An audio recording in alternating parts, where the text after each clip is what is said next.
ابن زیاد کوفہ پہنچ جاتا ہے اور کوفہ پہنچنے کے بعد اگلے روز ہی کوفہ کے لوگوں کو جمع کرتا ہے اور ان کو خطاب کرتا ہے، جس میں آخر میں ان سے کہتا ہے کہ جو شہر کے اندر باہر سے آئے ہوئے لوگ ہیں ان تمام کی تفصیلات مجھے چاہیے۔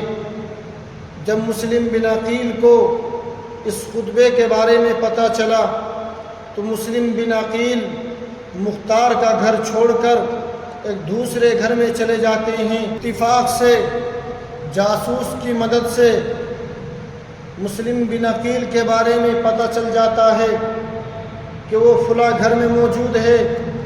ابن زیاد نے اس کو بلایا اور اس کو بھی قید کرا دیا۔ اس کے بعد مسلم بن عقیل ایک بوڑھی عورت کے گھر میں پہنچتے ہیں، لیکن وہاں بھی اس بوڑھی عورت کے بیٹے نے مسلم بن عقیل کی مخبری کی اور ابن زیاد کو سارا پتہ بتا دیا۔ بہرحال مسلم بن عقیل گرفتار ہو جاتے ہیں۔ ابن زیاد نے مسلم بن عقیل کو قتل کرنے کا ارادہ کیا۔ مسلم بن عقیل کو حضرت حسین رضی اللہ عنہ کی یاد آتی ہے اور ان کی فکریں ستانے لگتی ہے۔ مسلم بن عقیل رونا شروع کر دیتے ہیں۔ کسی نے کہا کہ تمہیں کس چیز نے رلایا؟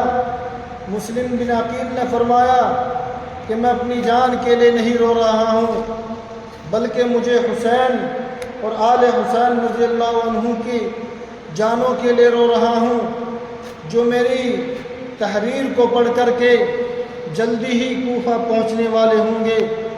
اور بعد مسلم بن عقیل نے حضرت حسین رضی اللہ عنہ کے لیے ایک خط لکھا، جس میں یہ تھا کہ حضرت حسین رضی اللہ عنہ آپ واپس لوٹ جائیے، کوفہ والوں کے خطوط سے دھوکہ نہ کھائے۔ زیاد اس کے بعد حکم دیتا ہے کہ ان کو قصر عمارت کی اوپر کی منزل پر لے جا کر کے اور سر کاٹ کر نیچے پھینک دو۔ مسلم بن عقیل اوپر لے جائے جاتے ہیں، وہ تسبیح اور استغفار پڑھتے ہوئے اوپر پہنچتے ہیں اور ابن زیاد کے حکم کے موافق ان کو شہید کر کے نیچے ڈال دیا جاتا ہے۔ انا للہ و انا الیہ راجعون۔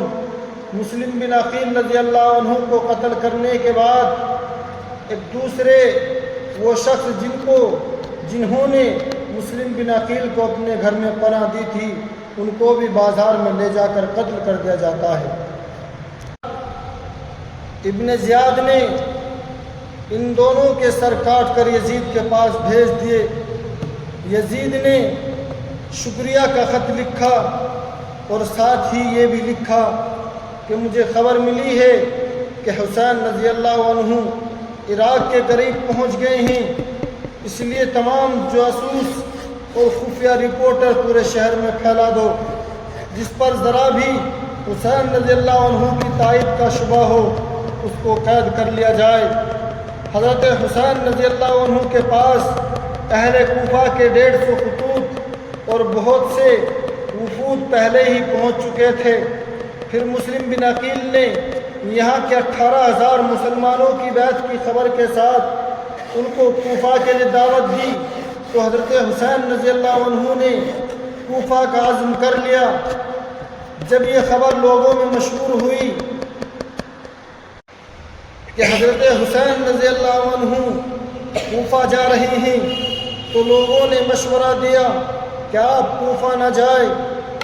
عمر بن عبد الرحمن رضی اللہ عنہ حاضر ہوئے اور عرض کیا کہ آپ ایسے شہر میں جا رہے ہیں جہاں یزید کے حکام اور امراء موجود ہیں، ان کے پاس بیت المال ہے اور لوگ عام طور پر درہم و دنانیر کے پرستار ہیں۔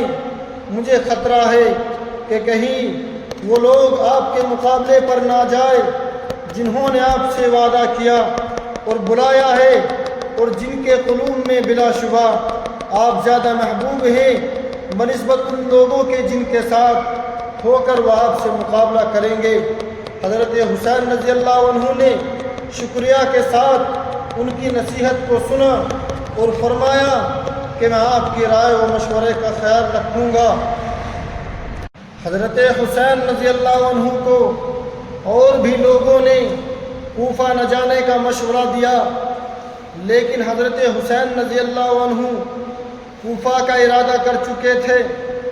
ادھر ابن زیاد جو کوفہ پر اسی لیے حاکم مقرر کیا گیا تھا کہ وہ حضرت حسین رضی اللہ عنہ کے مقابلے میں سخت سمجھا گیا، اس کو جب حضرت حسین رضی اللہ عنہ کی روانگی کی اطلاع ملی تو اس نے اپنے پولیس کے افسر حسین بن نمیر کو آگے بھیجا کہ جاؤ مقابلے کی تیاری کرو۔ حضرت حسین رضی اللہ عنہ جب مقام حاضر پر پہنچے تو اہل کوفہ کے نام ایک خط لکھ کر بھیجتے ہیں۔ خط میں اپنے آنے کی اطلاع اور جس کام کے لیے ان کو کوفہ والوں نے بلایا تھا اس میں پوری کوشش کرنے کی ہدایت دی۔ ادھر جب حضرت حسین رضی اللہ عنہ کو مسلم بن عقیل کی شہادت کی خبر ملتی ہے تو حضرت حسین رضی اللہ عنہ نے اپنے ساتھیوں کو جمع کر کے فرمایا کہ اہل کوفہ نے ہمیں دھوکہ دیا اور ہمارے متبعین ہم سے پھر گئے، اب جس کا دل چاہے واپس ہو جائے، میں کسی کی ذمہ داری اپنے سر نہیں لینا چاہتا ہوں۔ اس اعلان کے ساتھ راستے سے ساتھ ہونے والے جو حضرت حسین رضی اللہ عنہ کے ساتھ ہوئے تھے سب دائیں اور بائیں چلے جاتے ہیں، اور اب حضرت حسین رضی اللہ عنہ کے ساتھ صرف وہی لوگ رہ جاتے ہیں جو مکہ سے ان کے ساتھ آئے ہوئے تھے۔ یہاں سے روانہ ہو کر مقام عقبہ پر پہنچے تو ایک عرب ملے اور کہا کہ میں آپ کو خدا کی قسم دیتا ہوں کہ آپ لوٹ جائے، آپ نیزوں بھالوں اور تلواروں کی طرف جا رہے ہیں۔ جن لوگوں نے آپ کو بلایا ہے اگر وہ خود اپنے دشمنوں سے نمٹتے اور ان کو اپنے شہر سے نکال کر آپ کو بلاتے تو وہاں جانا ایک صحیح رائے ہوتی، لیکن اس حال میں کسی طرح آپ کا جانا یہ ہرگز مناسب نہیں ہے۔ حضرت حسین رضی اللہ عنہ نے فرمایا کہ تم جو کہہ رہے ہو مجھ پر بھی پوشیدہ نہیں، لیکن تقدیر الہی پر کوئی غالب نہیں آ سکتا ہے۔ حضرت حسین اور ان کے ساتھی چل رہے تھے کہ دوپہر کے وقت دور سے کچھ چیزیں حرکت نظر کرتی ہوئی آئی۔ غور کرنے پر معلوم ہوا کہ گھوڑے سوار فوج ہیں۔ یہ دیکھ کر حضرت حسین اور ان کے ساتھیوں نے ایک پہاڑی کے قریب پہنچ کر محاذ جنگ بنایا۔ ادھر دشمن کا 1000 کا لشکر حضرت حسین رضی اللہ عنہ کے مقابلے کے لیے ٹھہر جاتا ہے۔ نماز کا وقت ہوا تو حضرت حسین رضی اللہ عنہ نے اپنے مؤذن کو اذان دینے کا حکم دیا اور سب کو نماز کے لیے جمع کیا۔